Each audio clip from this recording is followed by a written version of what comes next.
All right. Hello, everyone. Hello, everyone in the YouTube world. My name is Allison, and I am with the Center for Aquatic Sciences. Welcome to one of our expert talks for our World Oceans Week virtual festival. I have the pleasure of introducing Dr. Jim Masterson, who is a researcher with Harbor Branch Oceanographic Institute and Florida Atlantic University. He's an expert in estuary habitats and conservation, and he's going to tell us all about this amazing area today. How are you, Dr. Masterson? I'm doing well, Allison. Thanks for the nice introduction. So can you tell me before I get started a little bit about the audience that's out there? It sounds like it's a bit of a mixed bag.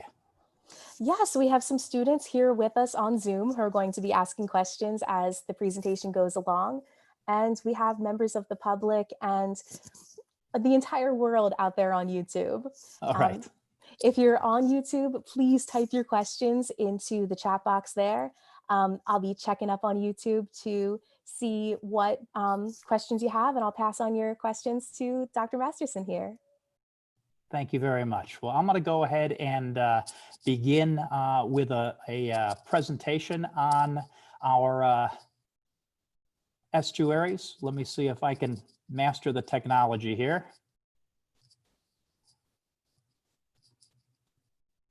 Okay, so we're going to be talking primarily about estuaries today, which is my field of expertise, but I hope that everybody out there has been having an informative and educational World Oceans Week.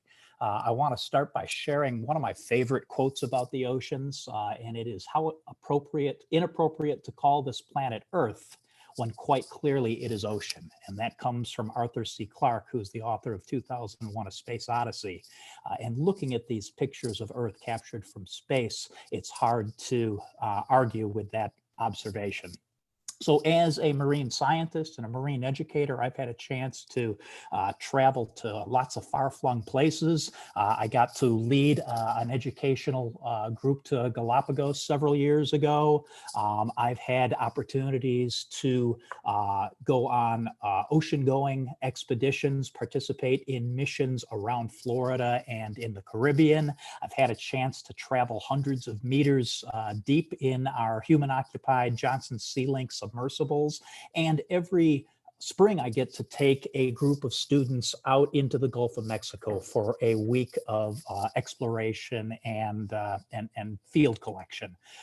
Despite being able to do all of those things, one of my favorite things to do is just to head maybe 10 minutes down the road from the institute that I work at, or maybe just to the shoreline right on our campus with a group of college students or high school students and get some seines in the water and do some collections right in our own Indian River Lagoon. So that is the estuary in my backyard. And as I say, it's one of the most enjoyable things to be able to do, especially to bring out students that are new to the field, just exploring the possibilities of working in the marine sciences. Another one of my favorite quotes comes from 19th century author Lucy Larcombe, and she observed that the land is dearer for the sea, the ocean for the shore. And that kind of speaks to the synergy of the terrestrial and marine environments. And that's exactly what we're talking about when we talk about estuaries. One of the defining features of an estuary is that this is where land meets sea. It's a partially enclosed water body where salt water from the oceans is mixing from fresh waters coming from rivers, streams, and other sources. And the nearness to the land provides a source of nutrients into that estuary, which is important for driving productivity. Another defining feature is that estuaries are relatively shallow water bodies. Our Indian River here in Florida, maximum natural depth is only about 2 meters. Even the deepest estuaries, like your own Delaware Bay, you're talking about maximum depths of only a few tens of meters. And this shallow depth allows photosynthesis to occur throughout much, if not all, of the water column. We may even have photosynthesis possible on the estuarine floor. Macroalgae and seagrass can contribute to productivity. And so these are highly productive systems. They support photosynthesis. They help make estuaries among the most productive ecosystems on the planet. And even though these estuarine systems and coastal shallows make up less than 1% by area of the planet's oceans, they're disproportionately important from the standpoint of the productivity that they foster. So estuaries are important for a variety of reasons. They provide food and living space and protection for all of the organisms that we can find there.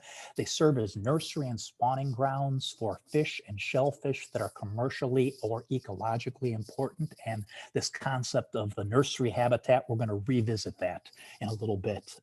They improve water quality by filtering pollutants, act as buffers, and protect our terrestrial habitats from erosion, flooding, and storm damage.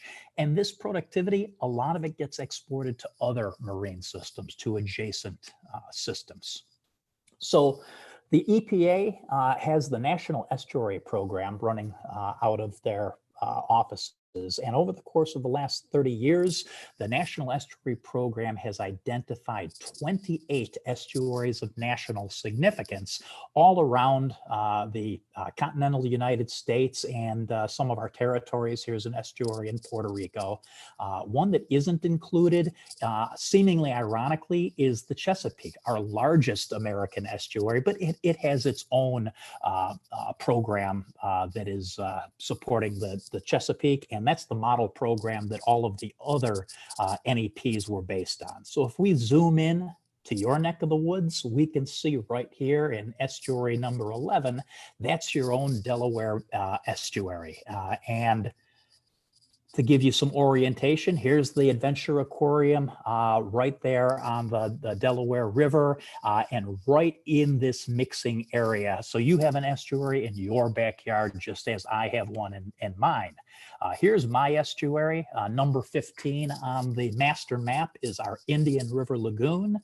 We've got a number of additional estuaries in Florida as well. And here's where I'm parked here at Harbor Branch in Fort Pierce, Florida. Several other NEP study areas, and then right on the Alabama-Florida border, we've got the Mobile Bay program as well. All of these estuaries have different origins. Most of America's estuaries are coastal plain estuaries or drowned river valleys, and Delaware Bay is an example where you have a pre-existing river valley, and due to sea level rise, that becomes inundated and becomes an estuary. My Indian River is an example of a bar-built or a barrier island estuary, and you see that there's a series of barrier islands that protect this shallow lagoon and keep it semi-enclosed from the high energy ocean environment out here. And so you have this long, thin barrier island estuary. Tectonic estuaries, they are formed not through sea level rise, but through tectonic activity, typically along fault lines. And San Francisco Bay is the textbook example of the North American tectonic estuary. And then finally, fjords are the result of glacial activity. And up in the northern part of North America, we've got some examples of fjords as well.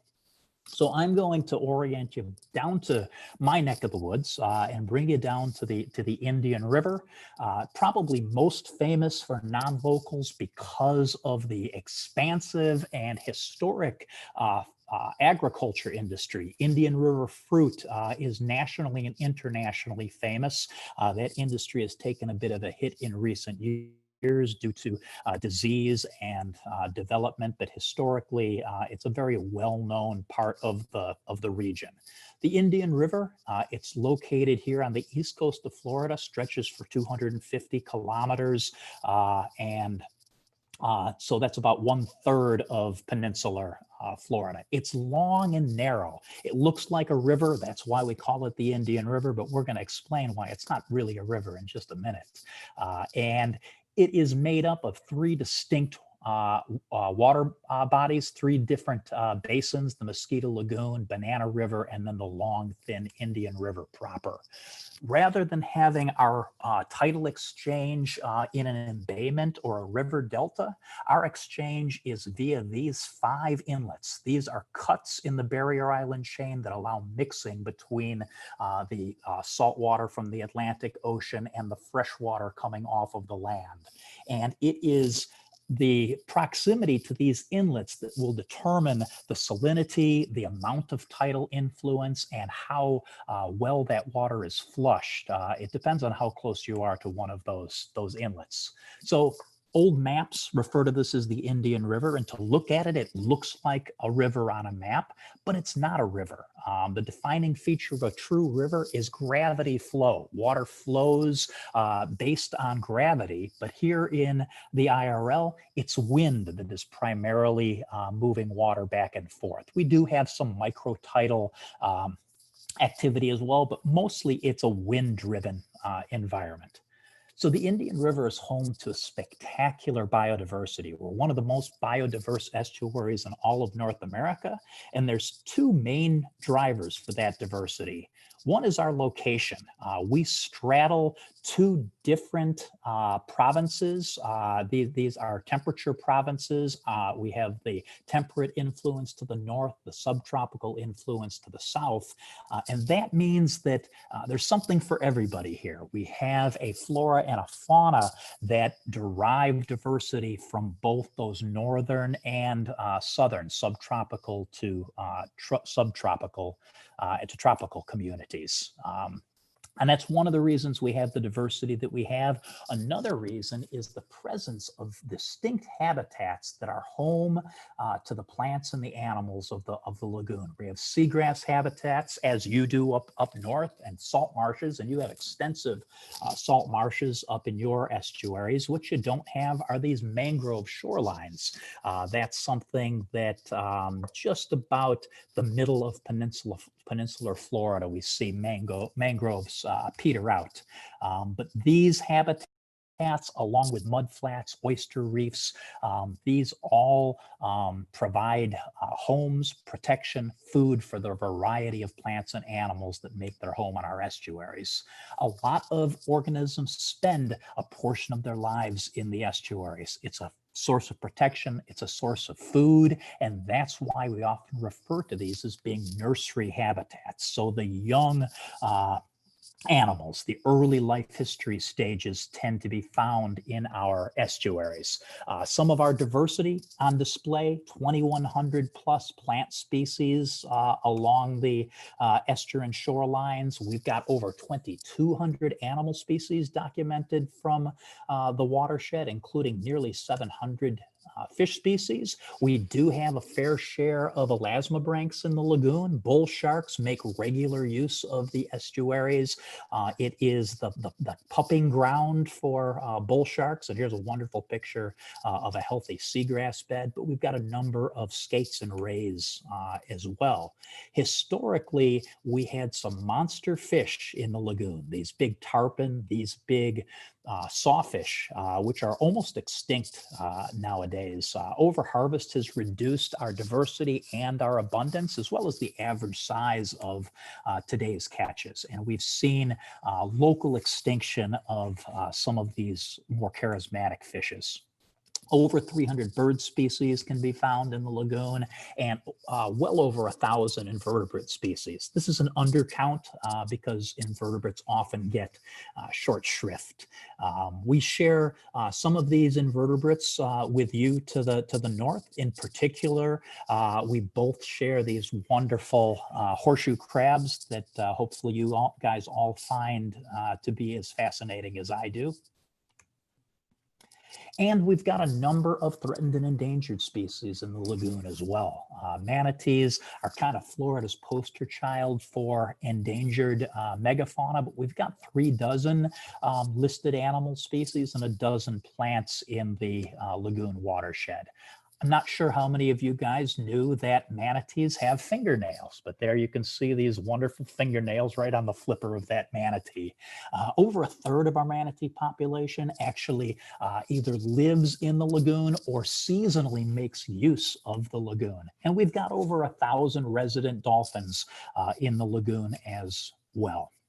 So this last spring term in school has been challenging for all of us, I know. Rather than being able to take my college students out to go collecting, we had to do it virtually this year. We had to rely on some imagery and photo sets from last year's collections because we couldn't all get together and do it live. But that means I get to share a little bit of that with you today. So we're going to go fishing. We're not going to use a rod and reel. We're going to bring some seine nets out, and we're going to fish this seagrass bed. It's a mixed species seagrass bed just offshore from this habitat, and this is right in the Indian River Lagoon, just about 10 minutes south of my institute. So we've brought our crew out, and we've got about a 20 meter, maybe 15 meter seine that we're pulling across the grass bed, catching lots of organisms, primarily small animals. Again, this is a nursery habitat, and we've got the early life history stages of lots of different animals. We're always mindful to take care of these animals. We're going to enumerate them, count them, identify them, and then get them back home as quickly as possible. So we've got the aerators running. We've got students using their ID guides to try to put names to these animals. And these students, this is a first time activity for most of them. Some of them have done this before in other courses, but for the most part, our college undergraduate students, when we take them out for field activities, it's the first time that they've put their hands on that sort of gear.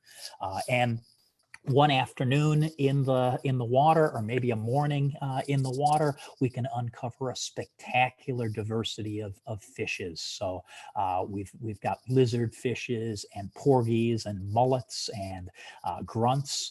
We got some pipefish and seahorses. Always fun to catch seahorses in the grass beds. That's a trumpet fish or a cornet fish.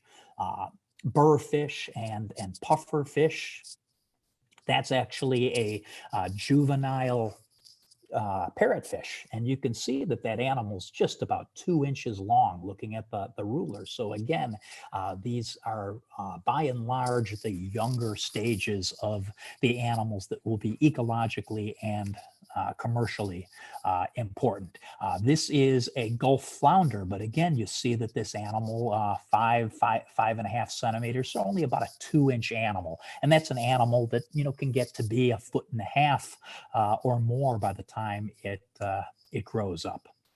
So we see headlines down here for our estuary, just like I'm sure you do up your way, kind of doom and gloom with algal blooms, with unhealthy estuaries, fish kills, and there's a lot of things going on. The estuaries are urbanized environments. Proximity to land is beneficial because of the shallow waters and the input of nutrients, but it also puts these estuaries in proximity to human activity. So several different environmental assaults that we have to contend with down here, and they're the same kind of threats that you guys see up in your estuaries, and we see all around the world, really. So the most serious threats include hydrologic changes, where this is supposed to be an area where land and water meet, but over the course of time, we have expanded the drainage area through ditching and creation of human habitats. And so now the Indian River, it actually takes in about 2.5 times as much fresh water in a year that it naturally took in. So it's out of whack. Non-source pollution is a big issue as well. This is the pollution that you can't point to a single source, like a factory spewing out pollutants. This is all of us. This is the wastes that are coming off of our yards and off of the roads and all getting into our estuary. Direct habitat loss is a big issue. Invasive species are a big issue, and the poster child for marine invasives down in Florida, that's become this guy. Very pretty, attractive lionfish, but it's not supposed to be here. And then we've had to add harmful algal blooms to this list. So this is a satellite image of a very large algal bloom. They're harmful sometimes because they're toxic, or sometimes just because they can be like pea soup and they can make the water pretty much opaque. We do have fish kills associated with these harmful blooms, sometimes again due to toxicity, sometimes just because of oxygen being diminished, because these are photosynthetic organisms, but at night they become a respiring organism, and so they're taking oxygen out of the water. So in the last decade or so, we've had some challenges in the lagoon. We had a huge algal bloom that we refer to as the super bloom that happened just about 10 years ago. It was an extremely dense bloom and basically made the water so turbid that we lost a huge amount of seagrass in the lagoon. And again, that's one of those really important nursery habitats. So we saw that we were on the uptick. We were adding seagrass acreage every year until we hit this 2011 point, and then we see seagrasses crash, and we may have had as much as a 70% loss of seagrass. We've seen recovery since then, but this is quite an impact and quite devastating. Around the same time, we had a big die-off of our manatees. It peaked in the spring of 2013. 2014 wasn't quite as bad, but we had nearly 300 manatees that died over just this 1 year span, and this may well have been related to that earlier seagrass die-off. Manatees are herbivores, and seagrass is the most important dietary item for those guys. Around the same time, maybe a little bit afterwards, we started seeing birds and bottlenose dolphins turning up sick and dying and dead. And this happened in conjunction with a larger East Coast UME, or unusual mortality, event with the dolphins. And so we may have just been part of that larger picture, or may have had other things going on. So the causative agent for that UME was a viral agent. At least that's the presumed agent, but bacterial infection may have been an issue as well. So I'm going to get out of the doom and gloom part of this talk and finish up my prepared lecture talking about the things that we can do for our estuaries, the little things that hopefully we're already doing a lot of them, and continue to add some of these to our repertoire of good behaviors. So in the home, water conservation is an important thing, and steps like just making sure that dripping faucets are repaired or replaced, or using water efficient toilets and shower heads, making sure that you're following disposal directions is important for household chemicals. Reduce, reuse, recycle, that has become an environmental mantra for good reason. And toxic wastes and chemicals and medications shouldn't go down the toilet, because eventually those are going to end up in our waterways. In our yards, in our garage, we can keep our vehicles maintained. We can try to cut back on the amount of fertilizers and pesticides we're using in our yard. Down here in Florida, there are seasons where we are prohibited from using fertilizers on our lawn. During the rainy season, where it's not going to stay there anyway, it's just going to be swept away into our waterways. Be conservative with your water use. Again, you could be creative with rain gardens or rain barrels in your yard. Make sure septic tanks are working properly, and again, make sure that you're disposing of petroleum products and other potential pollutants in a responsible fashion. I know a lot of you guys are probably outdoors people. I am. Make sure to follow fishing regulations if you are angling practice catch and release practices, so those fish will stay out there for us to continue to enjoy. Keep your trash on the boat. Don't teach your trash to swim, as I like to tell our younger audiences. Maintain your boats so that oil is not leaking into the environment, and be mindful of those signs that say that this is a shallow seagrass area or an important habitat that we need to stay away from. Sanitation devices on your boat, maintain them, and use the designated pump out stations. At the store, we can be green using reusable shopping bags instead of paper or plastic. We can make sure that we're making choices for non-toxic household cleaners, and we can do what we can to avoid all that excess packaging, all of that plastic that isn't going anywhere. Finally, in the community, there's always volunteer opportunities. There are always estuary shoreline cleanups or beach cleanups that you can participate in. But on a daily basis, I'm sure we're all pretty mindful about picking up our trash. You can take part in planting activities, trees, seagrasses, or maybe exotic removal activities. Don't litter. Be mindful of the waste your pets are leaving behind. And finishing off, very importantly, remembering that all drains lead to our waterways, and storm drains and gutters, that water and the contaminants that it contains eventually makes its way into our streams and rivers and ultimately into our estuaries and into our oceans. So I'm going to stop talking here, and hopefully there are some questions and we can have a bit of a conversation. So I thank you for tuning in today, and we'll end with me encouraging you to get wet safely and responsibly in our estuaries.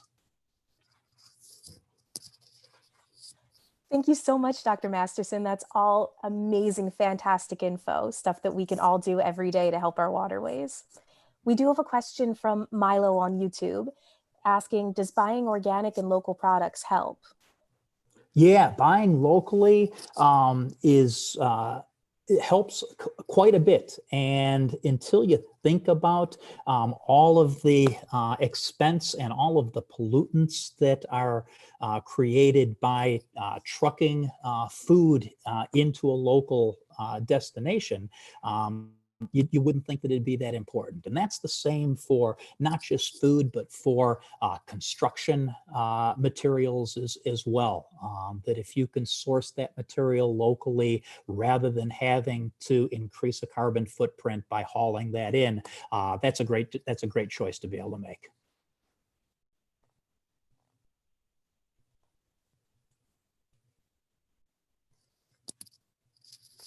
So that's fantastic. And I have a question for you. All right.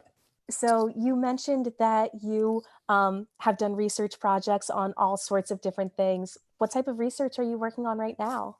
So right now, my research focus is an estuarine focus, and it is primarily looking at the role of vegetated systems, how important those vegetated systems and the architecture that they give to the habitat is in mediating predator-prey relationships. I also do quite a bit on the educational side of things, including operating a facility here called the Exploration Command Center, where we actually spend a lot of time following along with deep sea missions, primarily via NOAA's Okeanos Explorer. So maybe if I get a chance to talk to you guys again, maybe we'll change the focus to deep sea. Cool. So Jim, it looks like you have a question. Yes, hello, this is Jim here. You mentioned with it being a barrier island. I know on the East Coast here in New Jersey, we have a bunch of barrier islands, and every few years they have to go out and dredge and dump a bunch more sand on them to keep them in the shape that we like them to be for us. Is that something you also do down there near you? It certainly is. And I like to say that our barrier islands, they're a great place to visit, but we probably shouldn't be living there. That said, there are lots of people that live on our barrier islands, but we keep those maintained. We keep the beaches intact at great expense. If we let nature have its way, beaches are supposed to migrate. That sand moves. And so a lot of money is spent stabilizing the inlets and renourishing those beaches. You have to be mindful when you do that during the season because we can't interfere with our sea turtle nesting season. But typically, after all that effort and all that expense, with the first big winter storms of the season, a lot of that sand or most of that sand gets moved offshore. It doesn't get deposited too far away, maybe just a kilometer or two to the south and a couple hundred yards offshore. But yes, it's a constant battle to keep those beaches maintained. See, that's mostly universal kind of thing then. For sure. Also had a question. You mentioned it with the water exchange and mostly being wind driven. I was wondering kind of how much of an effect do the constant hurricanes and tropical storms affect all of that? That's a really good question, and we now have got some good answers to that question. We have a observing system in place through a good stretch of the middle Indian River Lagoon, and it's called the Erlon system. And it has a bunch of sensors, and so we can get real-time readings of oxygen and salinity and temperature, and so we can see what happens when these storms come through. And they are major flushing events when the storms come through. Sometimes they can have quite a big impact in these shallow environments, but they're very resilient environments, and we see them bounce back pretty quickly. But again, depending on how close you are to those cuts in the barrier island, to those inlets, you may see huge impacts from those storm events.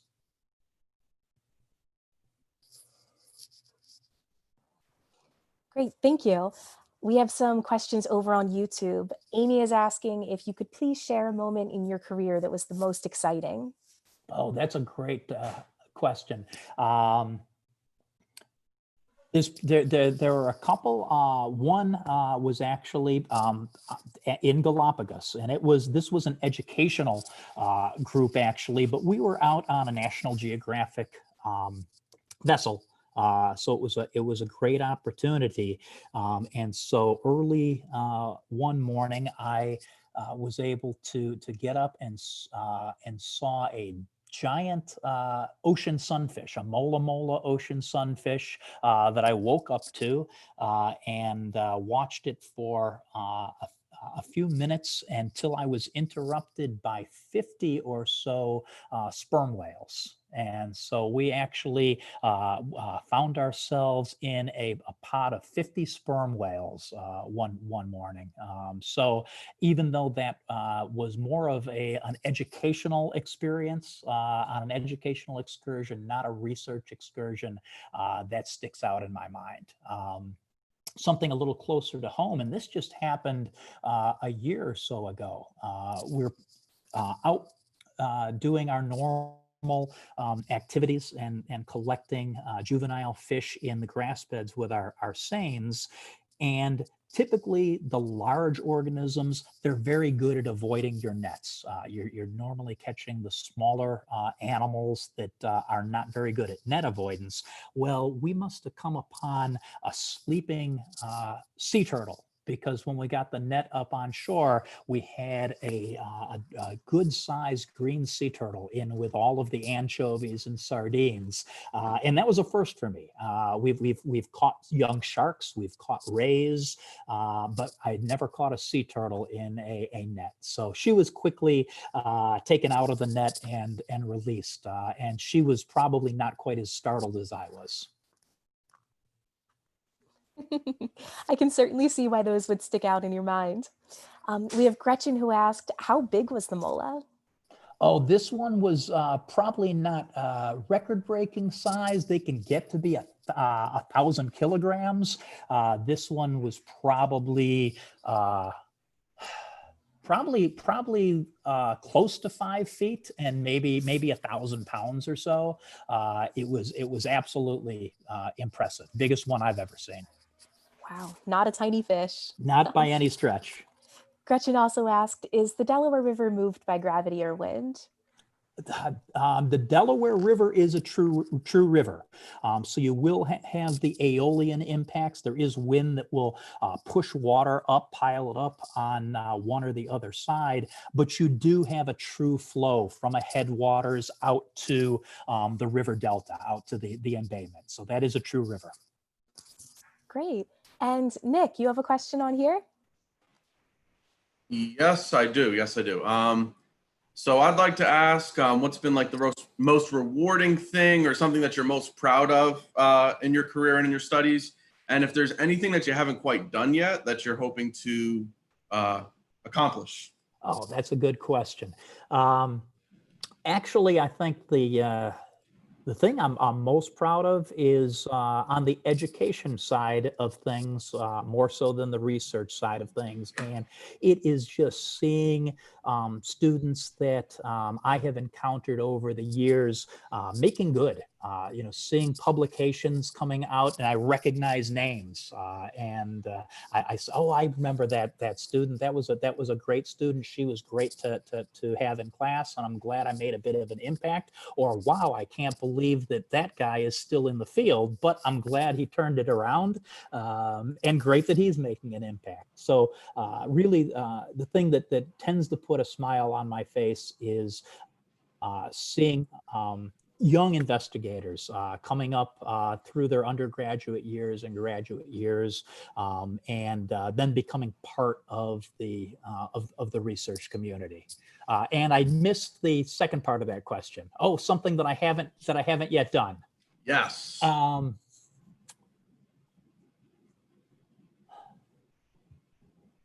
I would love to spend some time out in some of the more pristine parts of our world ocean, while they're there to be studied. And we know that even some of the most remote tropical coral systems that are thousands of kilometers away from centers of civilization, they're showing impacts. That the global reach of man is undeniable, and I have a laundry list of places that I would like to get out and see and understand before they become more impacted. So Awesome. Bucket list. Hey, hopefully you can make it happen. Thank you so much for your time and for answering my questions. Certainly. Great. And we have another question from Jim. All right, hello. Yes, my last question would be, when you're going out there into the estuary and doing the seining, is there a specific animal maybe you're looking for as maybe the prime example to show what's living there? Yeah, it depends on what the research focus is. There is a group that's actually out of the University of Florida, although we work with them, and the organism that they are targeting is the small-toothed sawfish. So sawfish are elasmobranchs related to sharks and skates, and you saw that picture in my presentation. Historically, these animals were very abundant in the lagoon. They were captured for sport, they were captured for food, and they pretty much are functionally extinct. It had been several decades since any of them had been seen in the lagoon, and then maybe in the late 90s, a couple of animals were encountered. So that's the example of a kind of hard target search that we participate in, trying to assess that population and see if there are management interventions that can be made to maybe bring that animal back.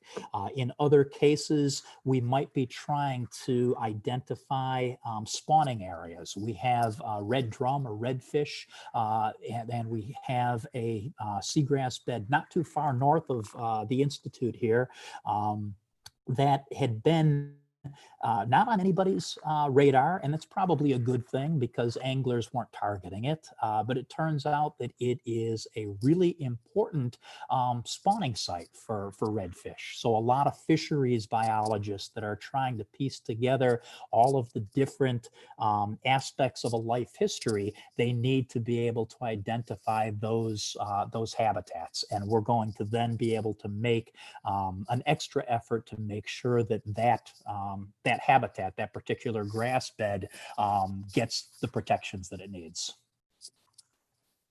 All right, thank you so much.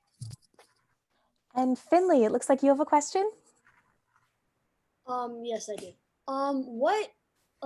What made you want to do what you do? Was there a person you read about, or was it just like, did you choose on your own? That's a really good question. I am old enough that Jacques Cousteau in reruns was an important factor in my career choice, but probably and a gentleman named Jack Rudlow. He wrote a book called The Seabrings Forth, and I read that at a young age, and that left a big impression on me. But really, it was direct experiences on vacation as a young kid. I grew up in the Midwest, far from an ocean, but had opportunities on family vacations to get to explore those environments. And my family is not nearly as adventurous, so they tended to, spend their days poolside, where I got to spend hours on my own along the shorelines or snorkeling. And I encountered a manta ray. I was maybe 10 years old, and actually encountered an inshore manta ray. And though it was those kinds of formative experiences that led me to decide, if you can actually make a living doing this sort of thing and playing with marine organisms, then that's for me. Thank you.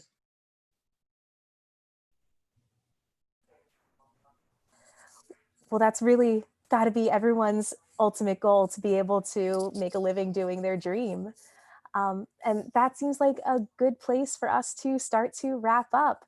Thank you so much, Dr. Masterson. This has been utterly fascinating, and I know that I'm certainly never going to look at estuaries the same way again.